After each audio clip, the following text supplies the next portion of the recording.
Lea esta mañana en 11 Noticias, primera hora.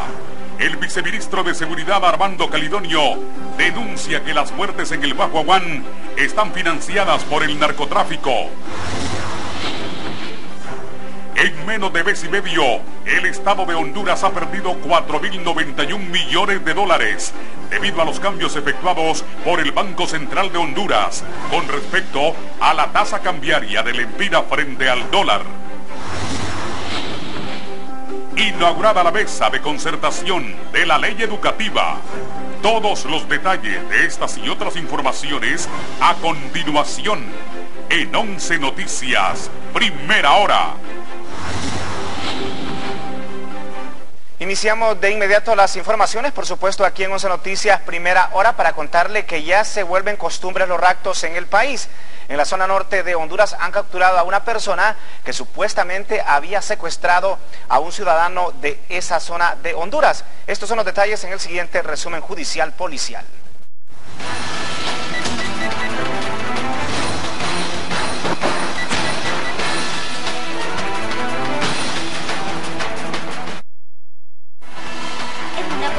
De un centro comercial ubicado en la salida a La Lima, perdió la vida de manera accidental el señor Rolando Vallecillo Lemus, de 55 años, quien era el maestro de obra de la construcción. Supuestamente se encontraba sostenido de una columna de cemento cuando de repente se derrumbó. Cuando llevaba raptado a una persona dentro de un taxi, fue capturado en el sector de la Rivera Hernández el señor Miguel Ángel Pérez, de 42 años, quien al ver la presencia de policías en el sector empezó a disparar en contra de los agentes, por lo que de inmediato fue capturado. Al individuo se le decomisó 2 armas de fuego. Este señor fue detenido por suponerlo responsable del delito de portación ilegal de armas y atentado en perjuicio de los miembros de la Policía Nacional, ya que este joven supuestamente llevaba bajo la impotencia a un ciudadano, un taxista. Supuestamente por robarle la motocicleta en la que se conducía, fue atacado a disparos por individuos desconocidos el joven Marvin Alexander Saavedra, de 24 años, en la aldea El Carmen, quien recibió un disparo en el rostro. Para 11 Noticias, primera hora, Iris Urbina.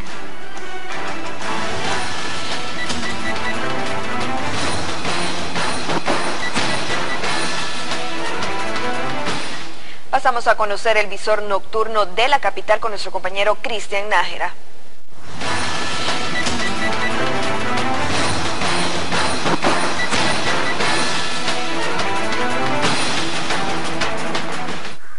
En las últimas horas, en el barrio Lempira de Comayagüela, se encontró dentro de un saco el cadáver de un individuo que no portaba documentos personales y cuyo hallazgo se debe a 2 menores de edad mientras jugaban en el sitio.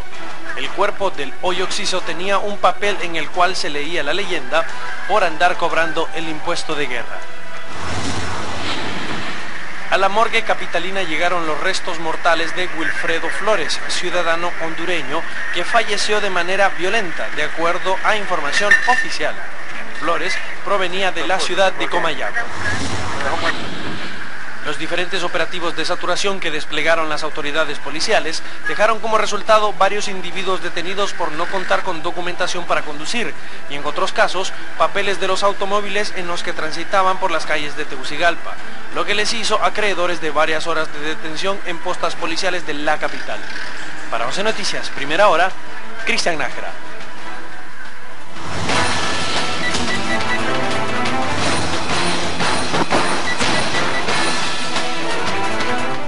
Y en las últimas horas le han dictado auto de prisión a una pareja, si es que se pueden llamar padres, por maltrato a su pequeña de tan solo 18 meses. Imagínense las cosas que ocurren aquí en el país. Esto y más en el siguiente resumen judicial policial de la capital de la República. Por el delito de maltrato por transgresión en perjuicio de una menor de 18 meses, fueron llevados a los juzgados capitalinos Eric Virgilio Méndez, de 22 años, y su acompañante de hogar, Cecia Argucia Guerrero, de 18 años, ambos padres de la menor agredida, quien se encuentra internada en el Hospital Escuela con un grado de desnutrición severa, producto de la irresponsabilidad de los jóvenes padres, quienes descuidaron a la menor. La denuncia fue interpuesta por la madre del joven imputado y por este delito el juez le dictó a ambos auto de prisión con medidas cautelares. De la misma manera se presentó ante el juez Joel Josué Moreno, acusado por el delito de posesión y tráfico de drogas en perjuicio de la salud de la población del estado de Honduras. Según los hechos, la policía recibió una denuncia por lo que se desplazaron a la colonia Suyapa de esta capital, donde dieron detención a Moreno, quien portaba 22 envoltorios de supuesta piedra de crack. Sobreseimiento definitivo se le dictó a Kathleen Gisela Cabrera, de 21 años, quien quedó en libertad ya que los testigos protegidos no se presentaron a declarar ante el juez. Según los hechos, la joven junto con 2 personas más despojaron de sus pertenencias a los testigos, que en el momento de lo ocurrido se encontraban en el Boulevard Suyapa. Con medidas cautelares salió de los juzgados Fidencio Antonio Mercado Hernández, quien estaba acusado por el delito de violencia intrafamiliar. Yulisa Mercado, 11 Noticias. Es momento de hacer nuestra primera pausa comercial en el noticiero.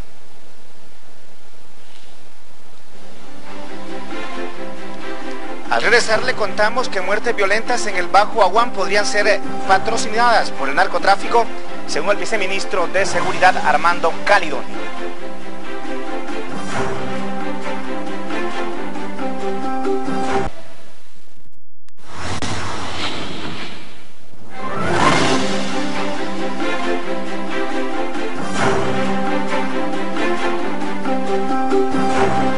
Bien, usted también puede hacer sus denuncias aquí a 11 Noticias. En este instante se han comunicado varios habitantes de las colonias, tanto La Travesía, San Miguel y también La Sosa.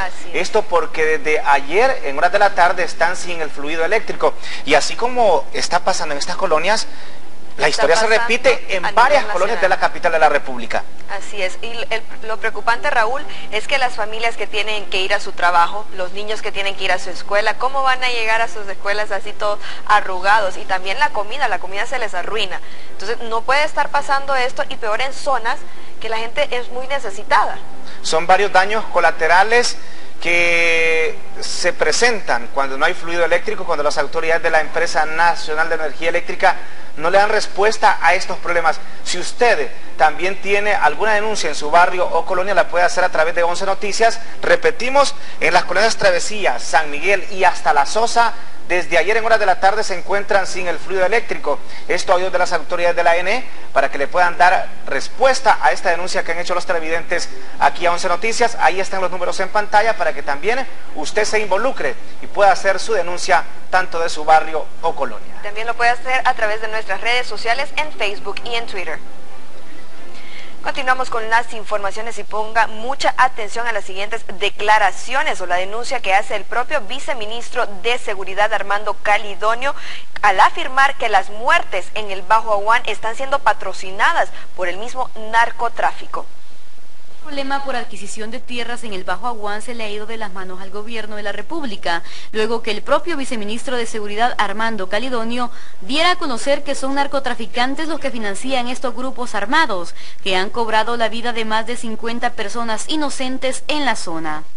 Que para nosotros todo apunta que es la narcoactividad la que los está financiando o la que les está inculcando que mantengan un desorden en el sector. Lo que más temían las autoridades de la Secretaría de Defensa era que estos grupos de campesinos y extranjeros se unieran al crimen organizado, porque vendría a generar un problema mayor.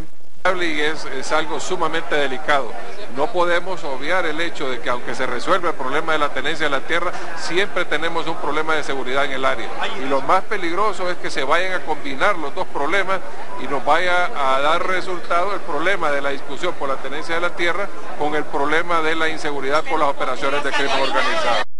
Desde la semana anterior se enviaron a 1000 uniformados que conforman el comando Satrush 2 para realizar las investigaciones en la zona, las que según autoridades se extenderán y se reforzarán con más policías y militares. Están haciendo las coordinaciones pertinentes y esto va a seguir avanzando. Nosotros nos vamos a permanecer en esta situación del Bajo Aguán con un contingente permanente, que son las instrucciones que hemos recibido de nuestro comandante general y presidente de la República, para darle seguridad al sector y que la población pueda tener tranquilidad. A pesar de la presencia policial y militar que resguarda desde hace unos días la zona del Aguán, los asesinatos de personas inocentes continúan sin que se hayan esclarecido hasta el momento. Edith Copland, 11 Noticias. Que lo diga una autoridad oficial del gobierno del presidente Porfirio Lobo Sosa, como lo es el viceministro de Seguridad Armando Calidonio, sí que es preocupante de que el narcotráfico está infiltrado en la zona del Bajo Aguán y sería el responsable, el patrocinador de estas muertes que se han presentado en los últimos días. Precisamente solo este fin de semana asesinaron al presidente del Grupo Campesino Marca y también al vicepresidente del MUCA de esa zona del Bajo Aguán. Así es que no solo es para denunciar esto a través de 11 Noticias, como lo dijo Armando Calidonio, sino que tienen que trabajar. Y los empresarios también ya han lanzado su voz de alerta por todo lo que está pasando en el Bajo Aguán y le piden al presidente de la República, Porfirio Lobo Sosa, que de manera enérgica le dé solución a este problema. El sector privado del país exigió este día al presidente de la República una solución definitiva al conflicto del Bajo Aguán, pues aseguran que no pueden continuar las muertes, ya que el país irá a una debacle. ¿Cuántos años tiene ya ese conflicto en la zona del Aguán? Y vemos opiniones de gente que sabe de que se convierte en un problema de tenencia de tierra, se convierte en un problema secundario. Por su parte, el empresario Miguel Facuse se mostró resignado porque no ve una solución al problema. Estamos sacrificándonos económicamente para que esto no vaya a ser un factor para que se llegue a un arreglo y que los campesinos puedan tener sus tierras y trabajar en paz. Ante esto, los empresarios piden la cabeza del ministro del Instituto Nacional Agrario, pues lo responsabilizan de los problemas de carácter político. Ya les hemos dicho en reiteradas ocasiones de que por favor, que lo quiten de ahí. Pero también es responsabilidad del presidente de la República, porque él es el que dirige las operaciones y la dirección de nuestro país. La preocupación del sector empresarial es que continúa la ingobernabilidad no solo en el Bajo Aguán, también en otros sectores del país. Esto que fomenta la inseguridad jurídica. Manolo Escoto, 11 Noticias. Bien, y las cosas no están nada bien en el Instituto Nacional Agrario, ya que los empleados de San Pedro Sula se fueron a paro de labores, esto para denunciar el maltrato a sus empleados. Miembros del Sindicato de Trabajadores del Instituto Nacional Agrario de San Pedro Sula paralizaron labores en protesta de los actos de represión, atropello y violación de los derechos humanos que han sido objetos por parte del ministro César Hahn y funcionarios de dicha institución. Específicamente estamos denunciando todos los actos de represión en contra del Citraína. Hay una conspiración del señor César Hahn con el presidente de la República y con este gobierno de querer desarticular al sindicato, incluso hasta convertirlo en un ministerio de la reforma agraria, y eso con el objetivo de destruir la organización sindical. Los trabajadores además denunciaron despilfarro en el presupuesto del INA, que según ellos se ha concentrado para contratar activistas de la UD y publicidad para engrandecer al ministro César Hahn. Denunciando la dilapidación que se ha estado haciendo del presupuesto de la institución por parte de la gente que administra la institución en este momento. Hablamos del señor César Hahn y su grupo. Los sindicalistas lamentaron el desorden en el que se encuentra dicha institución, quienes señalaron que esta ha sido la peor administración, donde lo único que se ha dado es la confrontación. Para 11 Noticias, Iris Urbina. Bien, sin duda alguna que es un fuerte problema en toda esta zona del Bajo Aguán. Imagínense, será que duermen mucho, porque ayer nos comunicamos con personas que son autoridades del sector para que puedan dar su versión sobre esta denuncia fuerte que ha hecho el viceministro de Seguridad Armando Calidonio, de que el narcotráfico está infiltrado en estas muertes.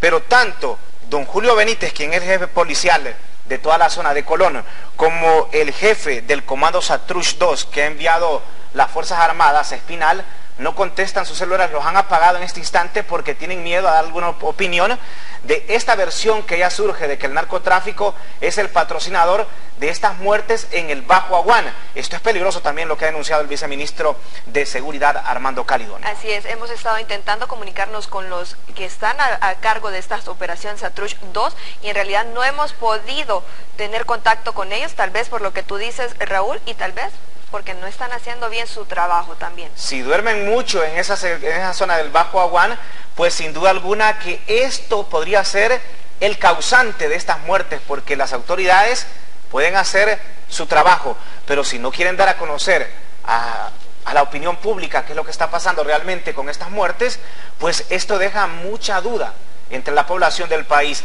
Es un problema que se arrastra desde hace varios años, y ya lo que ha pasado en las últimas horas con esta muerte de los campesinos, pues sí que tiene que encender la alarma para el presidente de la República, Porfirio Lobo Sosa, a quien varios empresarios ya le han hecho una petición. Si es posible tener una comunicación con el ministro director del Instituto Nacional Agrario, será importante para conocer cuál es la versión de él, después de que hay fuertes presiones. Imagínense también el sindicato en San Pedro Sula lo que ha denunciado, que están siendo maltratados por las autoridades regionales y también por el propio ministro Han. Sin duda alguna que él tiene mucho que decir con relación a esta problemática que se ha generado en torno al Bajo Aguán, este conflicto que está enlutando a todo el sector y también al país. Tenemos desde el aeropuerto a nuestra compañera Edith Copland, quien conversa con un personaje sobre este importante conflicto que se ha generado en el Bajo Aguán. Adelante, Edith, buenos días. Muy buenos días, Raúl, y a todos los televidentes de la Señal de la Nación. Bueno, esta mañana me acompaña el analista y abogado Benjamín Santo. Gracias por acompañarme, abogado, sobre esta problemática que se está dando en el Bajo Aguán. Ya el viceministro de Seguridad, don Armando Calidonio, ha dicho que es la narcoactividad que está financiando estos grupos. ¿Cuál es su análisis? Mire, yo creo que hay que empezar porque no hay un diagnóstico confiable sobre lo que está pasando en el Bajo Aguán. El mismo presidente parece que le ha ordenado a la Fuerza de Tareas Atruch que empiece por un informe de inteligencia sobre lo que está pasando. Ahora, cuando no hay en un problema tan complejo un diagnóstico confiable, lo que pasa es que hay muchas especulaciones por una parte y es muy difícil identificar las causas y las soluciones al problema. Yo creo que hay que empezar por despejar ese complejo ahí, identificar realmente cuál es el problema. No es un problema agrario típico donde se enfrentan terratenientes y campesinos, y los protagonistas son fáciles de identificar en las acciones que se informan, porque detrás de los protagonistas está el sicariato. Entonces mueren guardias de las fincas, mueren miembros de las dos organizaciones, que de paso hay dos organizaciones campesinas ahí. El problema está ubicado en una zona muy conflictiva porque es una zona de mucho narcotráfico y crimen organizado. Entonces eso da lugar a muchas especulaciones. Se dice, por ejemplo, que es una célula guerrillera, que hay extranjeros actuando en la zona. Uno realmente no puede hacer un análisis correcto si no tiene la información que la misma autoridad no tiene, porque si el presidente ha ordenado un informe, eso significa que el mismo gobierno no sabe qué es lo que está pasando. Cuando ya se creía que había una solución dialogada sobre el problema, aparece pues muertos por un lado y por otro. Yo no tengo en realidad una percepción confiable y correcta sobre el problema del Bajo Aguán. Abogado, ¿irresponsables entonces las declaraciones del viceministro de Seguridad al dar estas declaraciones? Pues yo no diría, él es el viceministro y además asignado a la zona norte, tiene que tener más informaciones que yo, ¿verdad? La afirmación no es del todo, no se puede desconfiar del todo de ella, porque, repito, está ubicado ese problema en una zona de mucho narcotráfico, ¿verdad? Ahora, ¿por qué el narcotráfico va a matar a guardias de las fincas y van a morir dirigentes campesinos de ambas organizaciones? No entiendo por qué el narcotráfico va a realizar acciones así. Ese es un sicariato, ¿verdad?, al servicio, pues quién sabe de quién, si de las partes en conflicto o de grupos que están detrás de eso. Algunos sectores habían denunciado que el propio director de línea, don César Ham, estaría financiando también a estos grupos. Se ha especulado sobre muchas cosas, abogado Santos. Por otra parte, también, pues el director de la DNIC ha anunciado que ha enviado a 16 policías para que vayan e investiguen un poco más. ¿Por qué hasta que ya hay tanta muerte en la zona, la policía, el gobierno empieza a actuar? Porque las fuerzas de seguridad del Estado actúan en forma reactiva. Cuando ocurre el problema, entonces van ellos a averiguar qué fue lo que pasó.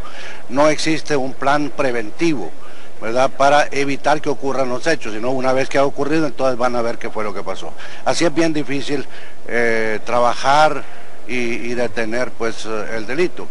ellos podrán decir que tienen muchas limitaciones, incluso de capacitación para la gente de inteligencia y de investigación que requiere capacidades especiales, pero de todas maneras eso es lo que ocurre. Yo me declararía incapaz de dar un diagnóstico y menos un pronóstico de lo que está pasando ahí. Algunos empresarios incluso han dicho que ese es el inicio de una extensión del problema a nivel nacional. Es decir, que se va a extender a nivel nacional. ¿Le parece, abogado, si me permite un momento, le parece si escuchamos en este momento pues al propio director, si me permite por favor acá, al propio director del INA, a ver qué explicación tiene que dar tanto el pueblo hondureño como al mismo gobierno y por supuesto a nosotros los medios de comunicación que somos los encargados de informar a toda la población? Adelante, Raúl. Bien, Edith, en este instante tenemos comunicación vía teléfono con el ministro director del INA. ¿Qué puede decir, ministro, después de que Armando Calidonio, viceministro de Seguridad, ha dicho que el narcotráfico estaría patrocinando estas muertes? Buenos días. Muy buenos días, amigos de Canal 11, muy buenos días al licenciado Santos en el aeropuerto. Bueno, mire, nosotros hemos hecho un esfuerzo muy importante por tratar de resolver el conflicto agrario.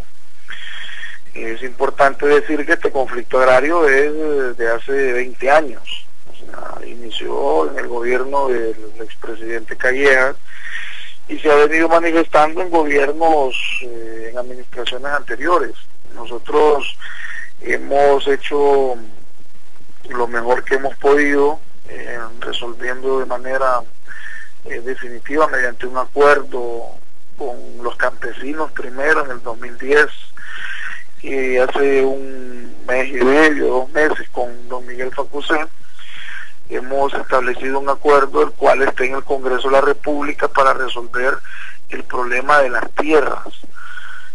Otro tipo de problemas que se dan en la zona de la UAN es bastante complicado y complejo poderlo resolver desde el Instituto Nacional Agrario, pero tengo entendido yo que el Estado de Honduras, a través del gobierno y de las diferentes dependencias del Poder Ejecutivo que tienen que ver con el tema de la seguridad, están en la zona tratando de hacer su mejor esfuerzo. Pero nosotros hemos tratado de resolver el problema agrario y hemos estado en esa ruta. Y bueno, los campesinos del Muca y de Marca están en las fincas, están recibiendo asistencia técnica por parte del INA, están recibiendo apoyo, acompañamiento por parte del INA para mejorar la producción, y en eso han estado.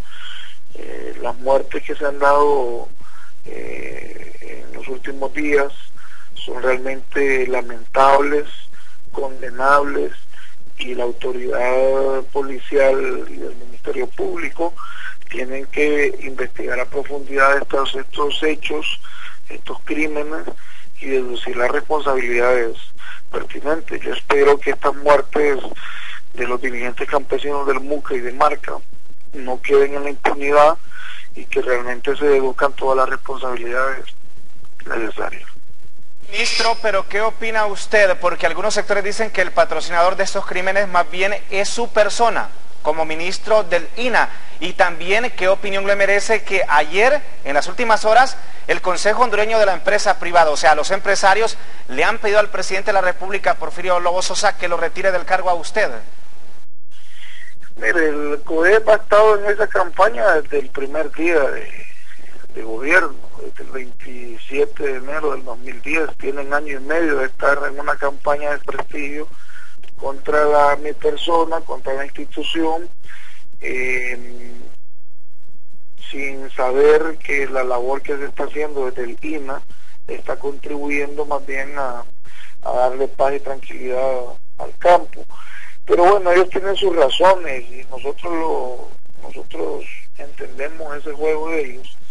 Sin embargo, nosotros seguimos haciendo nuestra labor. Los campesinos necesitan acceso a la tierra, necesitan asistencia técnica, necesitan apoyo. No lo han tenido a lo largo de los años de los gobiernos anteriores, absolutamente nunca.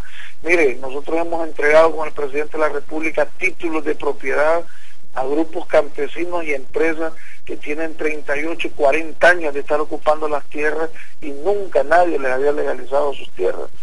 En este instante solo queremos escuchar las valoraciones de lo que ha dicho usted a don Benjamín Santos con Edith Copland. Adelante, Edith, manténgase en línea, ministro. Abogado. Sí. Bueno, el director del INA, el licenciado Ham, lo que hace es pues rechazar los cargos que se le han hecho, de ser el responsable de eso, y explicar el trabajo que está haciendo el INA, ¿verdad? Apoyando la lucha de los campesinos por la tierra. ¿Pero qué tan concreto ve estos trabajos que están realizando? Pues no he estado yo sobre el terreno para ver si que la asistencia técnica y todo eso. Una reforma agraria necesita tierra, necesita capitales, necesita tecnología. Sin eso no se puede realizar. Pero Ham es un político, ¿verdad? Que yo entiendo que mantiene sus aspiraciones políticas, por lo tanto no le conviene involucrarse, pensando en abstracto, porque no conozco lo hecho en la realidad, involucrarse en problemas de violencia, porque la violencia es incompatible con la política y con quien quiere mantener una imagen de político. El campo agrario ha sido siempre conflictivo y los directores del INA siempre han estado involucrados real o supuestamente en situaciones conflictivas. Yo no cargaría la mano sobre Ham en el sentido de decir que él tiene capacidad para organizar todo eso, porque tendría todos los empleados del INA armados y actuando en eso, pero la empresa privada también desde su punto de vista ha puesto la alarma en ese punto. Y yo creo que lo más importante es que el gobierno, a través de los organismos competentes, elabore un informe real de lo que está pasando, porque ya de especulaciones no podemos vivir, que es un foco guerrillero, que son extranjeros que están ahí, que es gente que quiere robarse la fruta de las fincas, ¿verdad? Que son conflictos entre los dos grupos, Marca y Muca, que es un conflicto entre los dueños de la... Bueno, ya no podemos seguir especulando, y así no se puede hacer ningún diagnóstico de la situación y por lo tanto no se puede solucionar tampoco. Yo espero que esa fuerza, ese refuerzo que le han puesto a la policía allá puedan hacer un diagnóstico, puedan identificar realmente qué es lo que está pasando, hasta dónde llega el conflicto agrario y dónde empiezan ahí la cuestión de sicariato, narcotráfico o grupos políticos que pretenderían en el país una lucha armada con fines de otro tipo. Yo no sé. Muchísimas gracias, abogado Santos, por acompañarnos aquí en 11 Noticias. Bueno, aquí, al igual que el abogado Santos, pues muchos sectores están pidiendo un informe concreto de qué es lo que realmente está sucediendo en el Bajo Aguán. Raúl, retorno con usted al estudio. Muchas gracias a Edith Copland por tener ese completo reporte desde el Aeropuerto Internacional Toncontín. Continúo con usted, ministro. Ya de manera final quiero preguntarle, ¿cuenta usted con el respaldo del presidente de la República? Porque en las últimas horas esta presión ha arreciado para que usted pueda dejar el cargo. Y más que todo lo ha dicho en representación de la empresa privada, don Eduardo Facusé. Adelante, ministro. Mire, Raúl, yo creo que solo quien no tiene tres dedos de frente puede pensar que un conflicto de la magnitud de la UAN es responsabilidad de una persona. Mire, nosotros hemos hecho un esfuerzo por resolver el problema. Ningún gobierno había hecho absolutamente nada por el UAN, absolutamente ninguno, desde Callejas por acá. Y nosotros hemos firmado un acuerdo, hemos firmado un segundo acuerdo con don Miguel Facusé y los campesinos, y estamos en este momento en el Congreso Nacional de la República, donde presentamos un decreto para resolver el problema desde el 20 de julio del mes pasado. Entonces, el Congreso esperamos que esta semana pueda aprobar el decreto mediante el cual se pone fin total a lo que es el conflicto agrario en el agua. Si contamos con el respaldo del presidente, ayer tuvimos una reunión con él, conversamos el tema, el presidente es el ciudadano más informado del país, él está al tanto de toda la situación y bueno, él ha expresado su respaldo a la gestión que hemos estado realizando en el Instituto Nacional Agrario. En eso yo creo que él es consciente, él nos ha acompañado en diferentes oportunidades a diferentes lugares del país y la labor que estamos haciendo no es una labor de violencia, es una labor todo lo contrario, una labor más bien de llevar paz y tranquilidad al campo. Lo que pasa es que aquí se cree que la paz y la tranquilidad y el goce y disfrute de los grandes no tienen que ver con el goce y disfrute de los pequeños. Yo creo que todos merecemos estar en una situación de felicidad en el país, de paz, de tranquilidad, y en eso estamos esforzándonos. nosotros, es una deuda social que tiene el Estado de Honduras de más de 40 años con los campesinos y campesinas de todo el país, no solo de la UAN, de todo el país. ¿Y qué han hecho los gobiernos anteriores? ¿Qué han hecho los empresarios? No han hecho absolutamente nada. Han sido irresponsables en ese tratamiento de esa problemática anterior. Y lo que hemos estado nosotros en esta administración es resolviendo con valentía, con honradez, con firmeza, un problema que tiene más de 20 años y que todos se habían hecho de la vista gorda y que había cobrado decenas de muertos en el pasado. Entonces estamos nosotros en esa intencionalidad, con ese compromiso.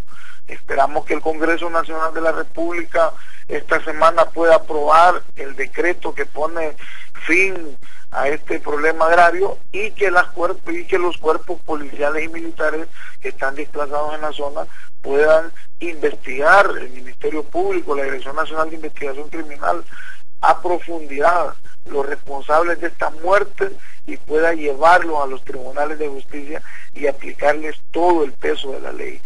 Muchas gracias, ministro, por este conflicto en el Bajo Aguán y también sobre estas presiones que hay de la empresa privada para que él pueda abandonar el cargo. Esa es la petición que le hacen al presidente de la República, Porfirio Lobo Sosa. Jennifer. Así es, Raúl, hacemos una pausa y ya volvemos. Al volver le contamos que sigue al rojo vivo en el conflicto magisterial.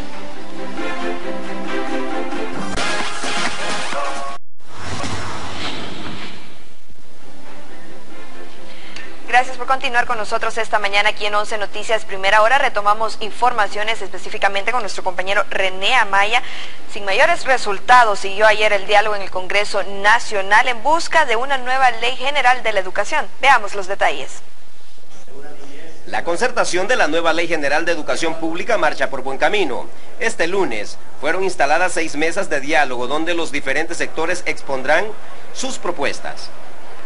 Pero creo que todos aquí estamos interesados en que la educación sea gratuita como lo garantiza la Constitución de la República, que sea de la mejor calidad posible, adaptada a los tiempos y que los gobiernos también cumplamos. Los 6 temas a desarrollar son las garantías y fundamentos de la educación en Honduras, las estructuras del sistema de educación, la administración del sistema educativo, el modelo de la educación pública, la carrera del docente y el desarrollo profesional, y la participación de la sociedad. Sea un paso que lleve el sello, que lleve el respaldo de todos los hondureños que deseamos que el país dé el salto a una calidad de educación. La dirigencia magisterial se comprometió a apoyar esta nueva ley y solicitaron a las autoridades tener un representante en cada una de las mesas de concertación. Nosotros tenemos claridad de que la reforma educativa debe de pasar por los educadores, lo hemos declarado, lo hemos mantenido y sobre todo es importante la declaración de gratuidad de la educación, que debe haber una educación laica, que debe haber una educación incluyente. Las autoridades esperan concertar esta nueva ley en los próximos 2 meses para que la misma sea aprobada en la Cámara Legislativa a más tardar a inicio del próximo año. René Amaya, 11 Noticias. Y para ampliar más sobre este tema ya tenemos listos en nuestros estudios a un representante de la empresa privada y también a un dirigente magisterial. Ellos están con nuestro compañero Raúl Morazán. Adelante, Raúl, vamos contigo. Gracias, Jennifer. En efecto, tal y como usted lo apunta, pero también nuestra compañera Edith Copland desde el aeropuerto tiene más valoraciones sobre este conflicto magisterial, ya que el gobierno de la República ni también la dirigencia magisterial se han puesto de acuerdo. Pero vamos a hacer el contacto también con nuestra compañera Edith Copland. Me encuentro con Edgardo Casaña, quien es el representante de la dirigencia magisterial, y también Guillermo Peña, representante de los empresarios, y lo tengo acá porque los empresarios ya han dicho que quieren una solución a este conflicto porque se ve dañada también la economía del país. Don Edgardo, ayer ustedes estuvieron en paro de labores, otros también en esta mesa de diálogo de concertación. ¿Qué tienen preparado para hoy? Buenos días, Raúl. Quiero felicitarlos por el set. Estamos impresionados, nos alegra que haya televisión así en Honduras. Y buenos días al licenciado Peña. Bueno, yo quiero decirle que el día de hoy continuamos exigiendo, continuamos haciendo las demandas pero con clases, ¿verdad? El día de hoy vamos a clases normalmente. Hay una situación que nosotros debemos de tener claro, si bien es cierto que los estudiantes comparten con nosotros muchas luchas, están siempre presentes, son parte de ese trinomio que debe existir en el centro educativo. Ellos tienen sus federaciones propias, también los estudiantes están organizados, han tenido esa iniciativa a nivel nacional y bueno, ellos están emprendiendo su lucha y no está bajo el control de la dirigencia magisterial, ni de los directores, ni de los maestros de los centros educativos, así que a estas alturas yo puedo aseverar también que hay algunos institutos donde no van a poder desarrollarse clases porque los muchachos están haciendo algunas exigencias. Don Guillermo, 22 colegios, institutos públicos tomados solo aquí en Francisco Morazán. ¿Cuál es la versión de ustedes, la propuesta que podrían hacer? Buen día, Raúl, buen día, Edgardo.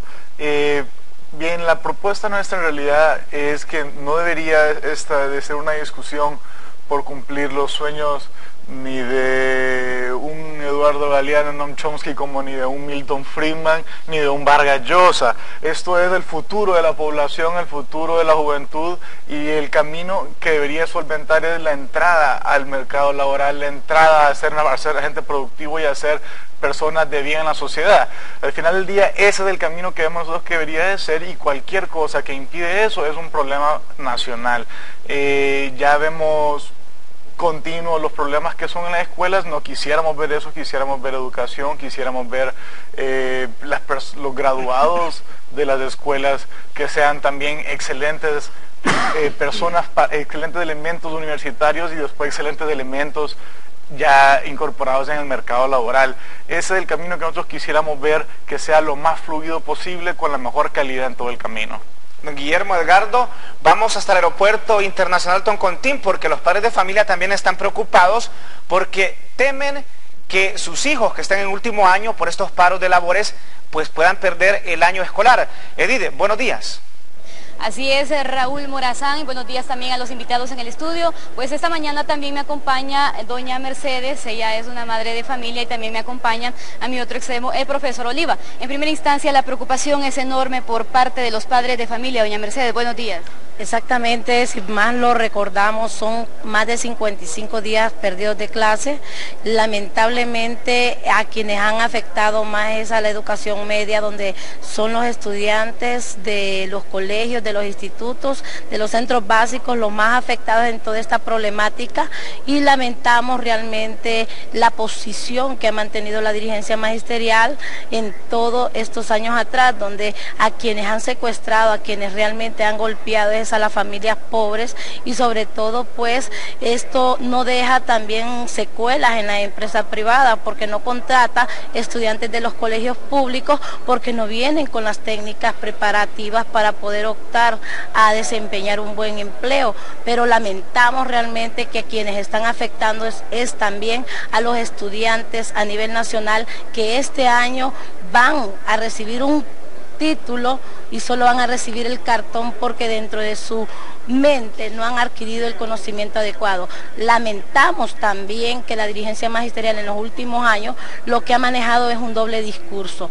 Una cosa es la que dice en una mesa de diálogo y sobre todo lo que dice ante el gobierno, y otra cosa es la que hace en las calles cuando se sigue llamando a paros, asambleas, y sobre todo pues viene a conllevar que ahora también se estén utilizando estudiantes, donde ellos mismos han alucido que ellos no tienen ninguna injerencia. El maestro es el que se ha encargado de estar diciendo que la privatización de los centros educativos públicos se está conllevando por parte del gobierno.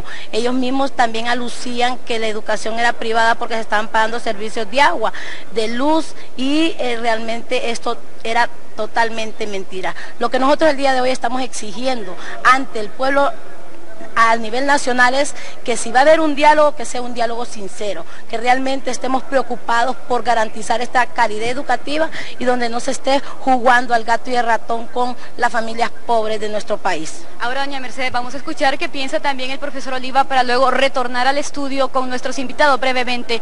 ¿Han tenido o no secuestrada la educación en el país, como lo menciona doña Mercedes? Buenos días. Bueno, yo creo que quienes pretenden secuestrar la verdadera figura de los padres de familia electos en las aulas de clase en las escuelas, colegios y centros básicos son aquellos quienes, como doña Mercedes Sarabia, tienen una personería jurídica, que lo que hace es ahora los partidos en el gobierno de turno legalizar a sus activistas.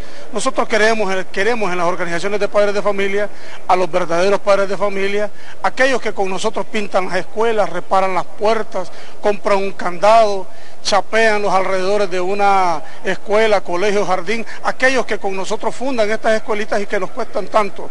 Yo pienso que ya no se debe de intentar ni se debe de secuestrar más las sociedades de padres de familia para los usos políticos que ahora hacen este tipo de personas. Nosotros condenamos esto.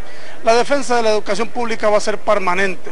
Y cuando nosotros veamos, como lo hizo ayer don Carlos Ávila Molina, de proponer la privatización de la educación magisterial, vamos a llamar a los paros y vamos a llamar al magisterio y a los estudiantes a defender la educación pública universal, gratuita y obligatoria. En este diálogo nosotros queremos aportar, ayer mismo dimos muestras de cómo los educadores, conociendo el sistema educativo y con la experiencia que hemos acumulado, queremos aportar en educación.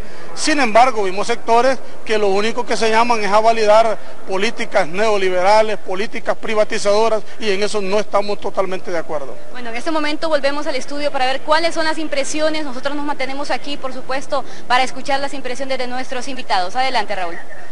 En efecto, Edith, quiero decirle que he escuchado atentamente, 55 días de clase se han perdido solo en este año. ¿Es cierto esto? No, realmente yo me sorprendo de los disparates con que doña Mercedes sale a cada rato. El otro día dijo, ella nos presiona para que volvamos a clases. El otro día que volvimos a clases dijo que don Juan Orlando Hernández nos dio 24 millones a los dirigentes magisteriales por volver a clases.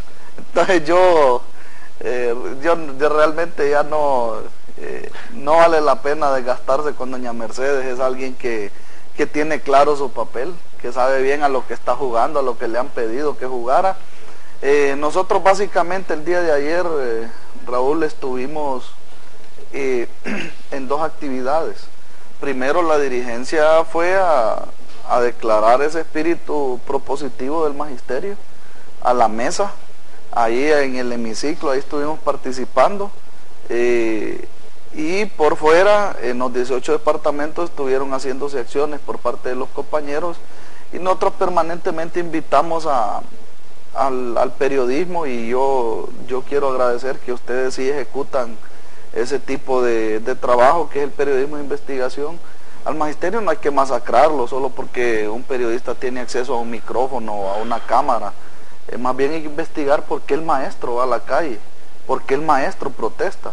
Imagínense ayer llegar este señor Carlos Ávila Molina a proponer que hay que privatizar las escuelas normales, que ellos quieren formar profesores en las universidades privadas y en los colegios privados. Entonces estas cosas hacen que el magisterio reaccione. Pues la educación debe garantizar la Constitución, y al final nos vemos envueltos en líos con terceros, ¿verdad? Como los empresarios, que no tienen nada que ver entre los incumplimientos del gobierno, las irresponsabilidades de los funcionarios, y lo único que nos queda que es ir a la calle. Han manipulado una planilla, sacaron a más de 7,000 compañeros que no han cobrado un 5 todo el año, que había logrado entrar su nombramiento después de haber dado un peregrinaje enorme. Una peregrinación enorme, los documentos de nuestros compañeros recogiendo como 17 firmas, cuando lograron llegar en el mes de agosto para que ya los metieran a planilla, una persona irresponsable de educación o de finanzas no le comunicó uno al otro de que en este mes iban 7,000 personas más, que iban a haber unos millones de aumento ahí porque entraba gente nueva en planilla, y ejecutaron el mismo valor de la planilla del mes de julio. Estas son las cosas que a nosotros nos incomodan y nos hacen ir a la calle. Y sus valoraciones, don Guillermo, porque tenemos entendido que la preocupación de ustedes es porque ven que en este estira y encoge, pues ninguna de las partes cede, y de momento no hay solución. 4 meses en diálogo y al final fueron perdidos. Y nosotros, así como dice Edgardo, no podemos estar a favor que haya un incumplimiento de pagos donde hay contratos, y eso lo hemos dicho nosotros en cualquier ambiente de la economía y relacionada con el sector público especialmente. Creemos que eso crea mucho más problemas aunque a veces se dice, y no podemos decir nosotros, que hay que limpiar el sistema y que hay que estar claro que el dinero público que viene de los impuestos de los hondureños vaya hacia donde debe de ir, también sabemos que si hay un contrato hay que cumplirlo. Ahora nosotros no podemos ver este problema tanto alejados, como decir, esto no es problema nuestro, porque una vez que no hay un elemento de capital humano capacitado y listo para entrar a una vida productiva que es más larga que la vida de estudiante, daña muchísimo más a la economía nacional, daña muchísimo más a la movilidad social adentro de la economía hondureña y daña mucho más al desarrollo del país en general. Es por eso que nosotros no creemos que no debería, no lo veo como privatizar la educación, la formación de maestros, sino abrir a que más gente pueda entrar voluntariamente por donde quiera. Si la gente quiere entrar por el sector público, puede entrar por el sector público. Si alguien quiere y tiene la capacidad de pagar para su educación, pues debería de poderse hacer. Guatemala lo hizo hace ya casi 40 años, 35 años, y no ha sido ningún movimiento fuera de orden y más bien ha ayudado a impulsar un sistema educativo en el país. De ahí también vemos, y que no es privatizar, pero sí es darle, cuando viendo desde el punto de vista de una empresa, uno tiene que satisfacer al cliente para poder ser competitivo, para poder estar en el mercado. En el caso de la educación, satisfacer al cliente es darle la mayor capacidad al estudiante para crecer como persona. Hay países que lo que se ha hecho, pero solo para abrir para poder impulsar ese levantamiento en la educación, es abrir, por ejemplo, sistemas de voucher, sistemas donde la familia puede después descontar de los impuestos pagados lo que aporta en educación, que eso no es privatizar, pero es abrir y es impulsar los sistemas educativos nacionales. Finalmente, Edith, sus aportes sobre este polémico tema.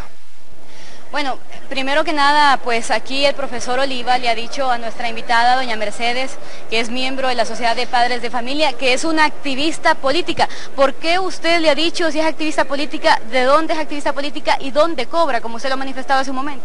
Es que fíjese que los padres de familia que yo conozco, que van a dejar a los niños a las escuelas y que colaboran con nosotros vendiendo horchata, baleadas para regar a una escuelita, no andan con esas laptops, ni tienen salarios del gobierno, ni andan metidos en actividades políticas, pues. Estos contribuyen en sus centros educativos. Y eso es lo que nosotros hemos señalado. ¿Pero a usted le consta, por ejemplo, en este caso que doña Mercedes? Nosotros hemos señalado. En el diálogo educativo nacional, nosotros reiteramos nuestra postura. Cuando haya alguien que quiera utilizar a las verdaderas sociedades de padres de familia, secuestrarlas para fines políticos, nosotros los vamos a rechazar. Y esta no solo es una postura de la Federación, doña Mercedes Sarabia sabe que los estudiantes tienen su propia postura y que los verdaderos padres de familia tienen una postura. En la medida que hayan sectores que se pretenden aprovechar políticamente del tema educativo, vamos a desfigurar la educación y eso es lo que nosotros no queremos. Con el diálogo que se ha instalado queremos que logre el mayor de los éxitos, queremos contribuir. Yo lo decía, ayer por ejemplo, reclamamos cómo es posible que en esta propuesta de reforma educativa no se logre hacer nada para erradicar el analfabetismo. Si nosotros los educadores en el gobierno anterior trabajamos con más de 110 municipios y hubieron municipios que fueron declarados libres del analfabetismo, ¿por qué ahora no se propone nada? Y ayer Edwin Oliva lo propuso en este foro por la educación. Ayer mismo dijimos, ¿cómo es posible? Hay muchachos y muchachas que no tienen acceso a un colegio ni de día, ni de noche, ni de fin de semana. ¿Por qué no le proponemos una formación alternativa, un arte, un oficio, para que también, porque tenemos ese tipo de analfabetas, pues.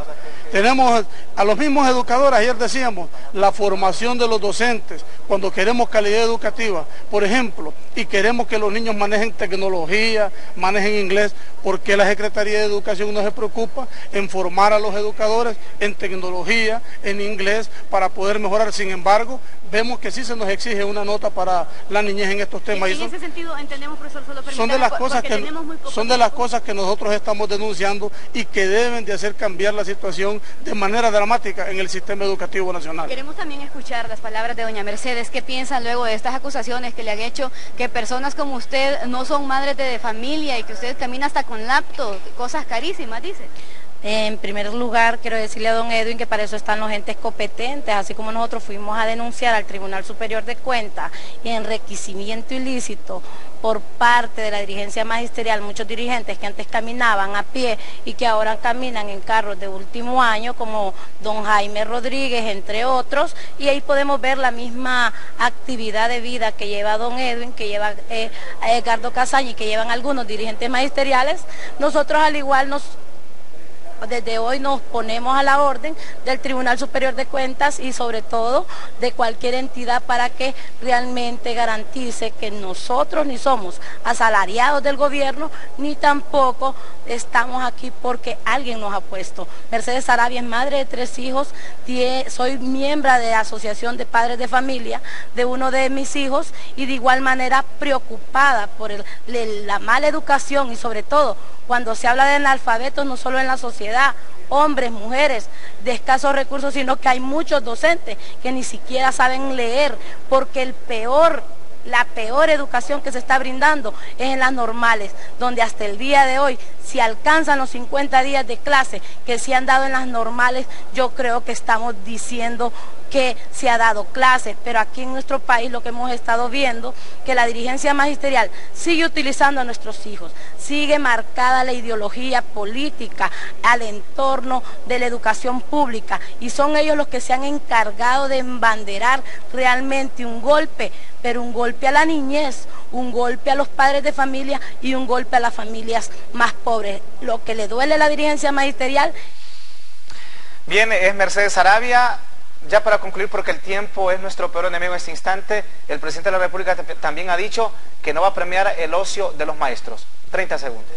Nosotros queremos decir que nuestra lucha y nuestro carácter beligerante y reivindicativo es genuino. No vamos a abandonar ni vamos a bajar nuestras banderas de lucha, no vamos a abandonar la calle, la trinchera, cada vez que sea necesario. Pero también en los espacios donde se necesite la aportación del docente para construir, para generar cambios, transformaciones, ahí vamos a estar, es nuestro papel, lo reconocemos y bueno, yo quiero decir claramente que nada bien le hacen las problemáticas al país, pero también nosotros incitamos a don Porfirio Lobo Sosa a que revise la situación de sus funcionarios, porque son estas personas irresponsables e incompetentes que tienen esos cargos que le están generando problemas. Yo no sé si será don William Chongón, yo no sé si será Alejandro Ventura o serán funcionarios de otro nivel que les manejan algunas dependencias como presupuesto, como planificación, que están generando estas barbaridades en contra del magisterio, manipulando planillas. Eso no es justo, no es ético, no es correcto y sobre todo no es humano para compañeros que están viviendo en la calamidad, en la miseria, después de desarrollar un trabajo para el cual tienen garantizado un salario. No abandonaremos la calle cada vez que se generen problemáticas.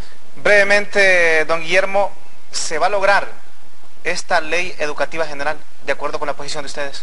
Nosotros creemos que sí hay una apertura grande, vemos un interés fuerte de parte de los responsables del gobierno. Esperamos que sí sea, que no sea otro circo más que están abriendo, porque ya creo que eso la población de ya no lo va a aguantar más. Sí vemos una oportunidad, esperamos que se abran las puertas también para que el sector privado pueda demostrar mediante sus escuelas y sus universidades que también puede crear profesores de primer nivel y a través de esto lograr una mejor capacitación para los estudiantes hondureños. Le dejo mucho, don Guillermo Peña, representante de la empresa privada, Edgardo Casaña también representante de la dirigencia magisterial. Regresamos con Jennifer, quien nos tiene más información. Así es, gracias Raúl y gracias a nuestros invitados por atendernos aquí esta mañana.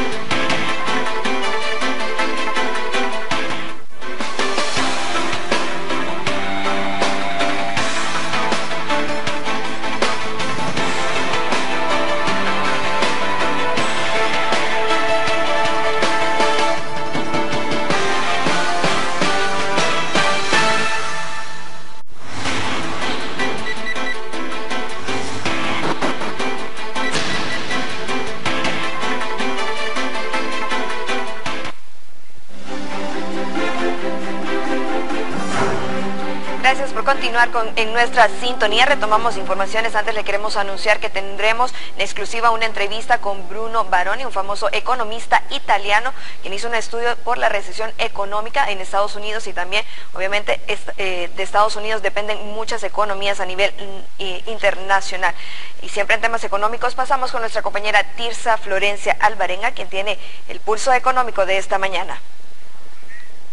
Buenos días, compañeros, en los estudios de 11 Noticias. Y bueno, siempre hablando de temas económicos, hoy les cuento acerca de un sector económico que se encuentra en déficit al sur del país. Veamos los detalles.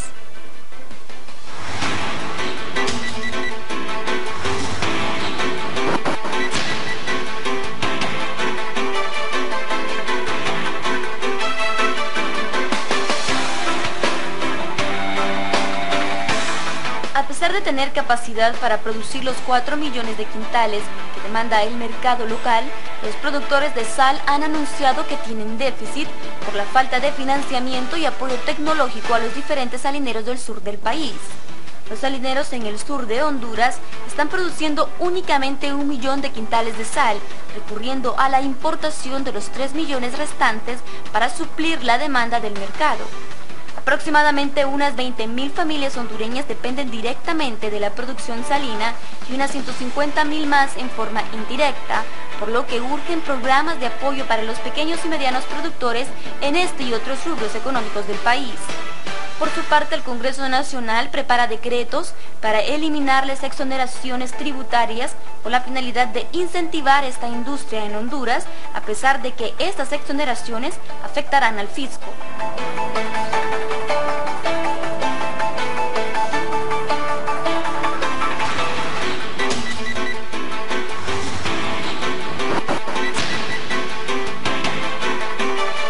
Del proyecto que se analiza en el Palacio Legislativo se contempla crear una cartera crediticia en Banadesa que permita a las empresas tecnificarse, mejorar su producción y aumentar la misma, esto con la finalidad de evitar importar sal al país. Es todo de mi parte, compañeros, retorno con ustedes.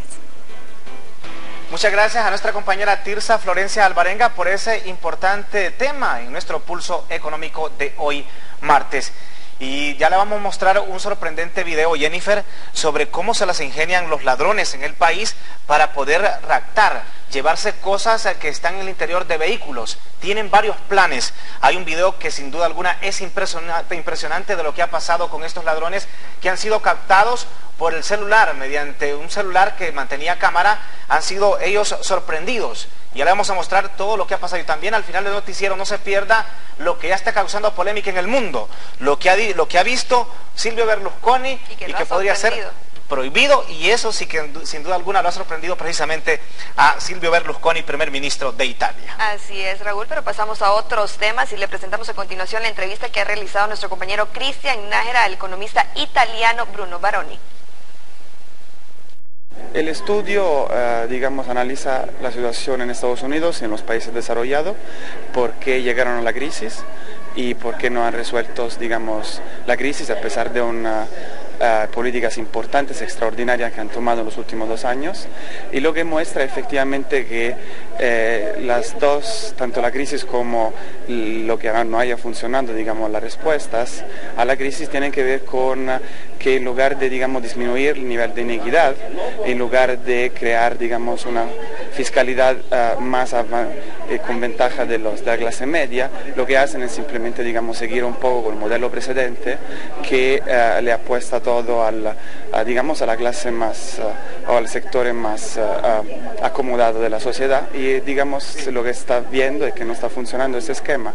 Ahora esto es muy relevante para la región, claramente, digamos, en Centroamérica también hay digamos, un patrón de crecimiento de modelo económico que privilegia, digamos, los sectores más que ya están más acomodados en algunos casos, en algunos otros la parte económica más productiva, y aquí también se necesita, digamos, revertir un poco estas tendencias. ¿Hay problemas en Centroamérica con la recaudación fiscal, más o menos como andamos en comparación a otros? Sí, otra vez, claramente, efectivamente, Centroamérica se caracteriza por tener, digamos, niveles de recaudación muy bajos, mucho por debajo de la media, del promedio, pero más importante, mucho por debajo de algo suficiente para crear crecimiento y hasta llegar al desarrollo. Sin carreteras no hay inversión ni privada, entonces sin un rol más importante para el Estado no se llega ni siquiera a tener un patrón de crecimiento suficientes para, digamos, ser un poco más ambicioso respecto a lo pasado. Ahora bien, aquí también en Centroamérica, hay que decirlo, se necesita, digamos, recaudar más, pero se necesita también recaudar más empezando por los que sí pueden, digamos, contribuir más y no simplemente, digamos, hacerlo, que a veces es más fácil, que es empezar por los que ya están contribuyendo mucho o que más bien los que deberían de recibir más atención, como los sectores, digamos, menos privilegiados. En cuanto a la situación de la afectación de la crisis financiera internacional, me comentaba el doctor Hugo Noé Pino que va a ser un poco más difícil para Honduras, para el resto de Centroamérica, salir de los efectos de la crisis que lo que le costó entrar a la misma, ¿no? ¿Por qué va a ser esto? Digamos, porque en parte el istmo entra en la crisis en un momento, la verdad, de crecimiento importante. Hasta el 2007 se registraba, digamos, un crecimiento importante. Todavía, digamos, no era capaz de aumentar los niveles, digamos, de vida en manera importante. Era crecimiento, no era mucho desarrollo, ¿no? Pero, sin embargo, había un crecimiento, en el caso de Honduras era claro, empujado mucho, por ejemplo, por las remesas. Remesas que crecían, digamos, a ritmos muy elevados, 20-25%. Y eso está vinculado mucho a la situación de Estados Unidos. Si va bien la economía de Estados Unidos, estas remesas siguen aumentando. Ahora es difícil que puedan seguir aumentando a esos niveles precedentes en los próximos futuros. Entonces esto efectivamente podría ser una razón de por qué no se va a recuperar tan fácilmente la economía.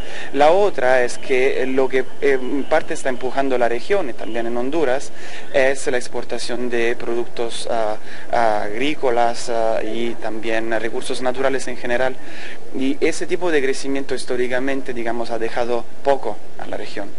Históricamente, digamos, no llegas a generar, digamos, mayores ingresos para los trabajadores como otros modelos, quizá pienso más en la producción manufacturera o claramente las remesas que claramente van a favor de la clase media o de la clase más pobre, ¿no? Porque son ellos que reciben las remesas. En ese caso, digamos, el crecimiento basado en la exportación de productos primarios, esto sí, digamos, va a ser un crecimiento en parte nominal, va a ser un crecimiento que no va a tener, digamos, una importancia fuerte en el país, entonces un crecimiento lento y además menos incluyentes de lo que vimos, de lo que se registró en el pasado. Para concluir, ¿cómo salimos de estos efectos de la crisis financiera? ¿Cómo Honduras y Centroamérica puede evitar tener una solución lenta en cuanto a esta situación? Digamos, se necesita, eso lo decían otras personas antes que ellos, para obtener resultados distintos se necesita, digamos, quizá aplicar, digamos, políticas distintas. En parte tiene que ver por lado de la tributación de manera directa, se tiene que en algunos casos racionalizar, mejorar, aumentar los niveles de recaudación, pero también necesitamos, digamos, de pensar al crecimiento, replantear un poco, pensar a lo que ha ocurrido en los últimos 20 años, que ha sido, digamos, suficientes para ir adelante, pero no para mejorar los estándares de vidas.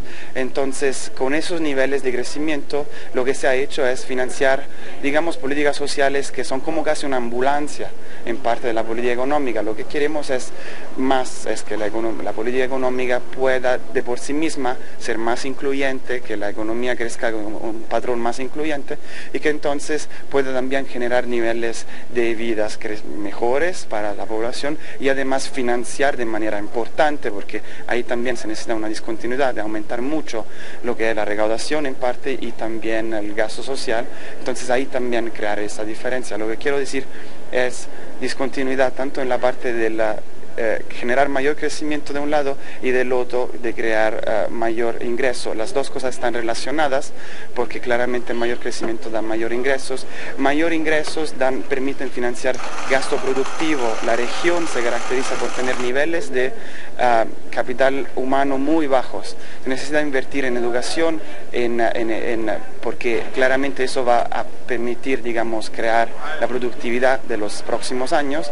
Se necesita invertir en salud, porque nuestros padres nos enseñaban que prevenir es mejor que curar. Cuesta menos efectivamente invertir en salud que después, digamos, recuperar de manera autónoma, cada quien arreglándose por su cuenta, ¿no? Entonces estas son inversiones importantes y solo se pueden dar con ingresos y con un financiamiento importante del sector público.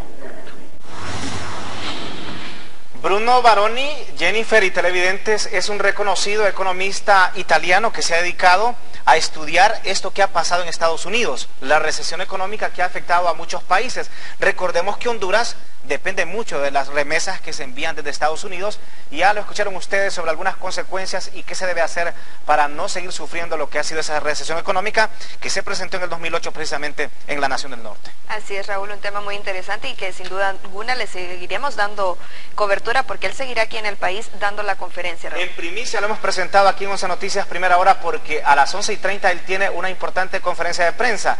Fue el primer medio que atendió en el país a 11 Noticias. Y a continuación les mostramos cómo se ingenian ahora los ladrones en el país, los delincuentes, para poder hacer de las suyas. Veamos cómo se meten a robar a los vehículos. Veamos estos 3 sujetos. Hay bandas hasta de 6 sujetos que se dedican a robar. Es el modus operandi de las bandas delictivas y aquí lo demostramos, queda en evidencia cómo están robando, porque aquí lo que ellos pretenden es saquear el vehículo, llevarse una mochila que está en el interior de este vehículo. Precisamente hay 3 maneras. La primera es que intentan abrirlo a través de una llave maestra. Otra es quebrarle el vidrio por donde está el conductor. ¿Qué fue lo que terminaron haciendo prácticamente? Porque no les daba resultado lo anterior. No les dio resultado querer abrir el vehículo con la llave maestra y el encargado de esta camiseta deportiva blanca es el encargado de la operación, de acuerdo con este video aficionado que lo hizo precisamente un ciudadano con su celular que llevaba cámara. Vea la importancia de un celular que contenga cámara, Jennifer. Así es, Raúl, y bueno, ya las personas han sido identificadas mediante este video y sus fotos estarán saliendo sin duda alguna en todas las portadas de los periódicos, Raúl, para que puedan ser capturadas o por lo menos se les pueda dar seguimiento a estas personas y usted, televidente, lo pueda reconocer y denunciar si es posible. Si usted ve un acto que no es correcto, que es inmoral por parte de algún ciudadano, y si usted tiene algún video lo puede enviar aquí a 11 Noticias y de inmediatamente lo hacemos noticia nosotros aquí, porque no hay que tapar a los delincuentes en Honduras. Vea bien estas imágenes, pero este celular ha sido el actor principal para que ya se hayan identificado bien a estos 3 sujetos que han saqueado o que intentaron. Eran 4 sujetos que saquearon este vehículo. Imagínense, quebrarle el vidrio a este automóvil que era de marca Honda, pero así como pasan muchos actos delictivos en la capital de la República, en San Pedro Sula y en varias ciudades del país. Demostramos lo que pasa con la delincuencia en Honduras. Así es, y esto en pleno centro de Tegucigalpa, Raúl.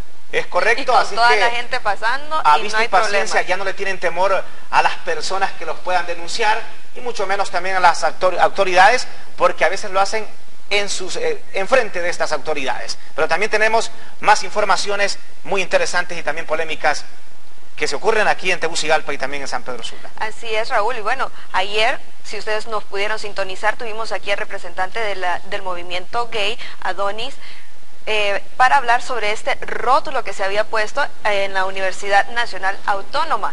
Este rótulo ustedes lo pueden observar, según el público, llamaba la atención porque incitaba a los jóvenes a que formaran parte de una comunidad homosexual, Raúl. Pero, según lo que también entendimos por parte de Donis, es que para que respetaran a este tipo de personas. La diversidad sexual. Así es, para que respetaran a la diversidad de géneros. Pero bueno, este rótulo ahora fue quitado ayer en horas de la madrugada, también en protesta, me imagino yo, por lo que llamaba la atención. Y también este rótulo será sustituido al parecer por un banner para promover la tolerancia a diferencias ideológicas y políticas. Este rótulo también causó mucha problemática entre los alumnos, maestros y también padres de familia. La maestra, la directora de la Universidad Autónoma de Honduras, confirmó que ellos no dieron la orden de retirar este rótulo, así que se abrió una investigación para poder dar con las personas que quitaron este rótulo. Imagínense hasta qué extremo llega la polémica con relación a este rótulo que mostraba a hombres con hombres, mujeres con mujeres, y se había denunciado por algunos sectores que hasta un trío se miraba en ese rótulo, así es que generó mucha polémica y por arte de magia lo han bajado del edificio de la Universidad Nacional Autónoma de Honduras, de uno de los edificios. Así es, Raúl. Bueno, vamos a ver si dan con las personas que quitaron este rótulo y qué procederá. Y también hay que estar pendientes del otro rótulo que nos informó Donis, que daba a conocer mujeres desnudas, a ver si ese rótulo también fue quitado. Se ha nombrado también nueva comisión de selecciones. Ya está Manuel Galicia que nos instruye.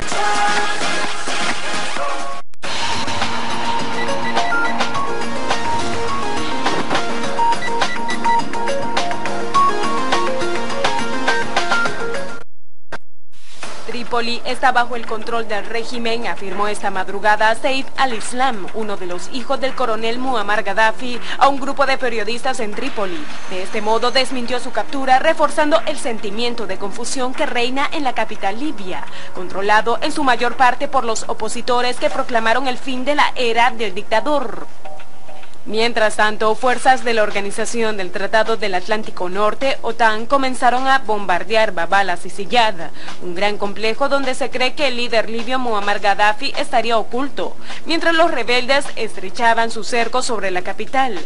El búnker es el punto central de los combates. Los líderes opositores han dicho que no creen que el enorme complejo caiga tan fácilmente. Los enfrentamientos han provocado la muerte de 1.400 personas en al menos las últimas 24 horas.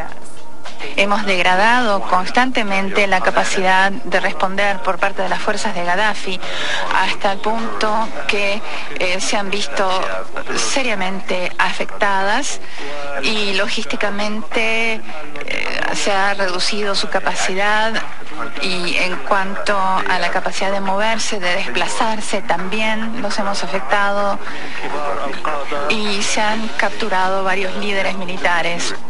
Por el momento hay noticias de que los insurgentes chocaron con las tropas leales a Gaddafi al oeste de Trípoli, donde recientemente se realizaron manifestaciones a favor del dictador. La cadena de televisión Al Jazeera informó que a estas horas se están produciendo intensos combates. Las fuerzas leales a Gaddafi y los rebeldes que han avanzado hacia el este están en busca del control de la terminal petrolera de Ras Lanuf. Tras la noticia de la aparición del hijo de Gaddafi, hace algunos minutos autoridades de la OTAN informaron que las fuerzas de Gaddafi han sido debilitadas.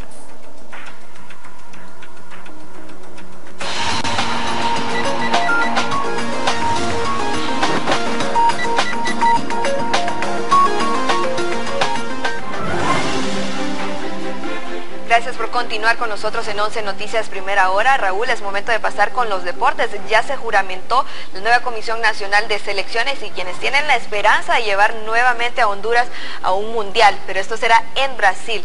También nos contará Manuel Galicia sobre cómo está la posibilidad de jugar con Francia. Adelante, Manuel, buenos días. Buenos días.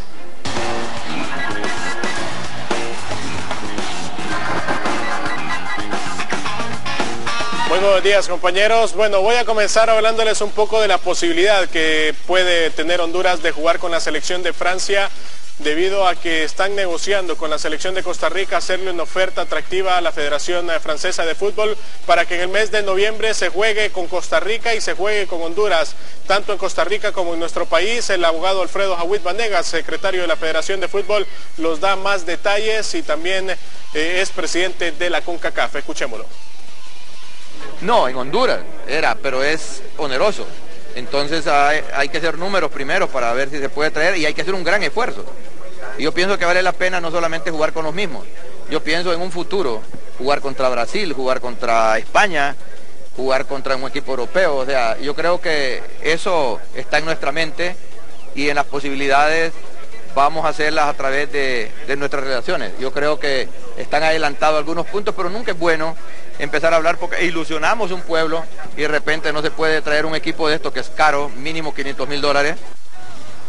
Casi imposible entonces ante las arcas de la Federación de Fútbol. Ayer se juramentó la comisión de selecciones con la ausencia de 5 de sus miembros, el señor Rafael Ferrari, también el señor Sebastián Pastor, al igual que Alberto Chedrani y el señor Jaime Villegas. Los 3 presidentes fueron juramentados, por lo cual ya queda en vigencia esta nueva comisión de selecciones que tiene como objetivo principal llevar a Honduras al Campeonato Mundial de Brasil 2014. Javier Atala va a ser el vocero oficial de esta comisión de selecciones, cuyo rumbo es el Mundial Brasil 2014, y la selección sub-23, cuyas eliminatorias se inician en el mes de septiembre en San Pedro Sula en el torneo preolímpico. En ese contexto nosotros en el comité ejecutivo por unanimidad resolvimos constituir esta comisión de selecciones que tiene una estructura reglamentaria, pero que además han resuelto entre ellos un mecanismo de trabajo apropiado al interés del fútbol. Necesitamos siempre el apoyo del comité ejecutivo, la Liga Nacional, los periodistas. Necesitamos el apoyo porque tenemos un gran compromiso que tenemos que cumplir, darle alegría a un montón hondureños de volver a anhelar lo que el comité anterior clasificamos a Sudáfrica. Y ahora tenemos una meta, una responsabilidad muy alta que nos hemos puesto con nuestros compañeros de trabajo para que nosotros clasifiquemos ahora a Brasil 2014. Bueno, ojalá se logre esta meta de un tercer mundial para la selección hondureña en lo que serían estos campeonatos mundiales organizados por la FIFA. Vamos con los equipos de la Liga Nacional, pero que ellos estarán participando en la Liga de Campeones de la CONCACAF. Hoy el Real España a las 8 de la noche en San Pedro Sula enfrentará al Colorado Rapids. Uno de sus presidentes, Mateo Gibrín, da a conocer los precios y qué saben también de este equipo del Colorado Rapids, que es el actual campeón de la MLS. 60 lempiras en los tendidos populares, después 120 en preferencias y creo que 250 en silla, 400 en palco. Van a haber palcos a la venta también. Bueno, hemos investigado afuera y hemos hablado con ex técnicos del Colorado y nos han dicho que es un equipo que ahorita está jugando, digamos, practica el fútbol como el fútbol inglés. Van muy directo, mucho juego aéreo, en el balón parado, en el juego aéreo son letales.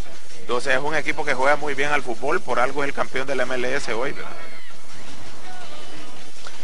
Bien, por su parte Motagua presentó un nuevo refuerzo y se trata del colombiano John Jairo Palacios. Es el nuevo refuerzo del equipo azul, es delantero con 22 años de edad, jugaba en el Caxias del equipo que participa en Brasil en el torneo Gaucho. También ha jugado en el equipo Porto Alegre, en el ATSA en Brasil y también debutó en el América de Cali y fue seleccionado juvenil de Colombia en lo que fue selecciones sub-17 y sub-20, así que con buena referencia llega este delantero a aportar un poco más de lo que sabe a jugar al fútbol en el equipo azul profundo Motagua, que está en crisis.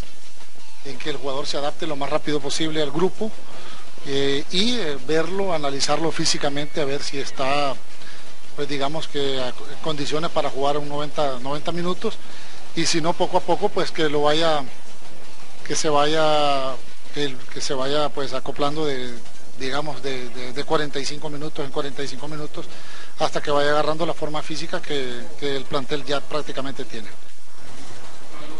Bien, por su parte Liga Nacional tendrá una reunión a nivel de presidentes de los equipos. Los 10 equipos tendrán que estar presentes el próximo sábado para lo que será esa reunión que ha programado el señor Celín Canahuati. También se pretende cambiar la quinta fecha donde está Real España Maratón y Olimpia Motagua para pasarlos el miércoles, debido a que el técnico Luis Fernando Suárez quiere jugar o quiere concentrar a la selección de Honduras el lunes, y por eso sería el cambio de fecha en la Liga Nacional que se estarían confirmando en las próximas horas. Y precisamente ya conozco de alguna inquietud de parte del técnico de la selección, el señor Suárez, de iniciar prácticamente el próximo lunes. El próximo lunes el microciclo, eso de acuerdo con su plan le servirá mucho a él, pero para ello vamos a tener que trasladar una vez que se haga oficial esta solicitud. Bien, esta es la información deportiva. Me despido antes con una gran polémica que ha sucedido hoy, y es que según Eladio Parames, portavoz del técnico José Mourinho, él estaría renunciando en las próximas horas en el equipo Real Madrid. Hay versiones de esta entrevista con citas directas, también hay versiones de que el técnico va a dar una conferencia de prensa en las próximas horas para desvirtuar o confirmar esta información en España, el técnico José Mourinho, para dejar el equipo Real Madrid. Esta es la información deportiva este día aquí en 11 Noticias Primera Hora.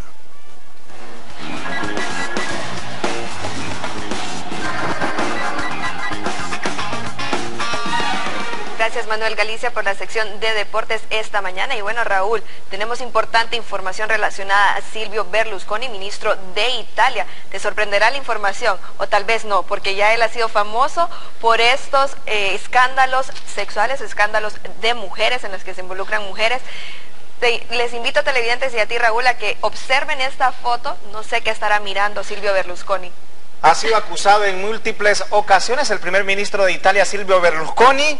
Ha estado envuelto de una polémica, pero aquí demuestra que no cambia, que las mujeres son la debilidad de también presidente del Milan, Silvio Berlusconi, y esto ocurrió cuando entregaba el trofeo después de un partido amistoso entre el Milan, equipo al que él preside, y a la Juventus. Pero vean, no cambia Silvio Berlusconi. Esta noticia, sin duda alguna, que ya le está dando la vuelta al mundo por lo que ha pasado con él. Ha sido acusado no solo en una, ni en dos, ni en tres, en muchas ocasiones, porque las mujeres son la debilidad de Silvio Berlusconi. Imagínense en este instante, sin duda alguna, que ya está en problemas. Así es, nuevamente en problemas, y a pesar que él siempre lo niega. ¿Qué será, Raúl, lo que él está observando, o será que estaba viendo a la afición? Para que los televidentes juzguen por su propia cuenta qué estará viendo Silvio Berlusconi, júzguelo usted, que está en su casita viendo 11 Noticias Primera Hora, con esta importante imagen de Silvio Berlusconi. Y así llegamos al final de las informaciones, pero los esperamos en punto de las 12 con las mejores noticias, por supuesto, a través de la señal de la Nación. Gracias por habernos acompañado. Con permiso.